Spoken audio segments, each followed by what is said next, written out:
ಪ್ರೇಕ್ಷಕರೇ ಪ್ರಣಾಮಗಳು. ಇದು ನಿಮ್ಮ ವಿಶ್ವ ಪ್ಲಸ್ ಟಿವಿ. ರಾಷ್ಟ್ರಪರ ಹಾಗೂ ಜನಹಿತದ ಈ ಮಾಧ್ಯಮ ಅಭಿಯಾನ ನಿಮ್ಮ ಸಹಕಾರದ ವಿನಃ ಅಪೂರ್ಣ.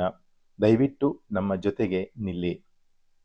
ಪ್ರೇಕ್ಷಕರೇ, ಭಾರತದ ಪ್ರಧಾನಿ ವಿಶ್ವನಾಯಕ ನರೇಂದ್ರ ಮೋದಿ ಉಕ್ರೇನಿಗೆ 20 ಗಂಟೆಗಳ ರೈಲು ಯಾನ ಮಾಡ್ತಾ ಇದ್ದಾರೆ. ಪೋಲೆಂಡ್ ಮತ್ತು ಉಕ್ರೇನ್ ದೇಶಗಳಿಗೆ ಆಗಸ್ಟ್ 21ರಿಂದ 3 ದಿನ ಪ್ರವಾಸ ಕೈಗೊಂಡಿದ್ದಾರೆ ಪ್ರಧಾನಿ ನರೇಂದ್ರ ಮೋದಿ. ಉಕ್ರೇನ್ ಇಂಡಿಪೆಂಡೆಂಟ್ ದೇಶವಾದ ಬಳಿಕ ಭಾರತದ ಒಬ್ಬ ಪ್ರಧಾನಿ ಭೇಟಿ ಇದು ಮೊದಲಾಗಿದೆ. ಅಂತೆಯೇ ಮೊರಾರ್ಜಿ ದೇಸಾಯಿ ಅವರ ನಂತರ 40 ವರ್ಷಗಳ ಬಳಿಕ ಪೋಲೆಂಡ್ಗೆ ಪ್ರಧಾನಿಯಾಗಿ ಭಾರತದ ಪ್ರತಿನಿಧಿಯೊಬ್ಬರು ಭೇಟಿ ನೀಡ್ತಾ ಇರೋದು ಮೋದಿಯವರ ಈ ಭೇಟಿಯಿಂದಾಗಿ. ನರೇಂದ್ರ ಮೋದಿಯವರ ಈ ಭೇಟಿ ಎರಡೂ ದೇಶಗಳ ನಡುವೆ ಹೊಸ ಬಾಂಧವ್ಯ ತಂದುಕೊಡಲಿದೆ. ಪ್ರಧಾನಿ ಉಕ್ರೇನ್ ರಾಜಧಾನಿ ಕೀವ್ ಮತ್ತು Poland up and down train ಜರ್ನಿಗೆ ಸುಮಾರು 20 ಗಂಟೆ ಸಮಯ ಬೇಕಾಗುತ್ತದೆ.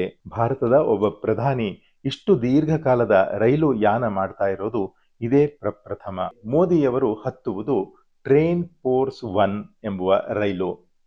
ಇದು ಬಹಳ ಸುರಕ್ಷಿತ ಮತ್ತು ಐಷಾರಾಮಿ ಬೋಗಿಗಳನ್ನು ಹೊಂದಿರುವ ರೈಲಾಗಿದೆ. ಕ್ರಿಮಿಯಾಕ್ಕೆ ಬರುವ ಯಾಣಿಗಳಿಗೆ ಅಂದರೆ ಟ್ರಾವೆಲರ್ಸ್ಗೋಸ್ಕರ ಸಿದ್ಧಪಡಿಸಲಾದ ಸ್ಪೆಷಲ್ ಟ್ರೈನ್ ಇದಾಗಿದೆ. ಆದರೆ ಪುತಿನ್ ಅವರ ರಷ್ಯಾದ ಯುದ್ಧ ನೀತಿ ಕ್ರಿಮಿಯಾವನ್ನು ಆಕ್ರಮಿಸಿದೆ. ಆದ್ದರಿಂದ ಈ ರೈಲು ಈಗ ಸ್ಥಗಿತಗೊಂಡಿತ್ತು. ಇದೇ ರೈಲು ಉಕ್ರೇನಿಗೆ ಬರುವ ಜಾಗತಿಕ ಗಣ್ಯರ ಬಳಕೆಗೆ ಮೀಸಲಿಡಲಾಗಿದೆ. ಅತ್ಯಾಧುನಿಕ ಭದ್ರತಾ ವ್ಯವಸ್ಥೆ ಇರುವ ಈ ರೈಲಿನಲ್ಲಿ ಈ ಹಿಂದೆ ದೊಡ್ಡಣ್ಣ ಜೋ ಬೈಡನ್, ಫ್ರಾನ್ಸ್ ಅಧ್ಯಕ್ಷ Emmanuel Macron, Germany chancellor Olaf Scholz ಅವರಂತಹ ಸುಮಾರು 200ಕ್ಕೂ ಹೆಚ್ಚು ಗಣ್ಯರು ಇದೇ ರೈಲು ಏರಿ ಉಕ್ರೇನ್ ರಾಜಧಾನಿಗೆ ಭೇಟಿ ನೀಡಿದ್ದಾರೆ. ಈಗ ಇದೇ ರೈಲಿನಲ್ಲಿ ಭಾರತದ ಪ್ರಧಾನಿ ಹತ್ತಿ ಇಳಿಯಲಿದ್ದಾರೆ ಕೀವ್ ಶಹರಕ್ಕೆ. ಶಾಂತಿ ದೂತರಾಗಿ ನರೇಂದ್ರ ಮೋದಿಯವರ ಈ ಪ್ರವಾಸ ಉಭಯ ರಾಷ್ಟ್ರಗಳ ಯುದ್ಧವನ್ನು ನಿಲ್ಲಿಸಿ ಅಲ್ಲಿ ಶಾಂತಿ ನೆಲೆಸುವುದಕ್ಕೆ ಯಶಸ್ವಿ ತರುವ ಪ್ರಯಾಣವಾಗಲಿ. ಯುದ್ಧ ನಿಲ್ಲಲಿ.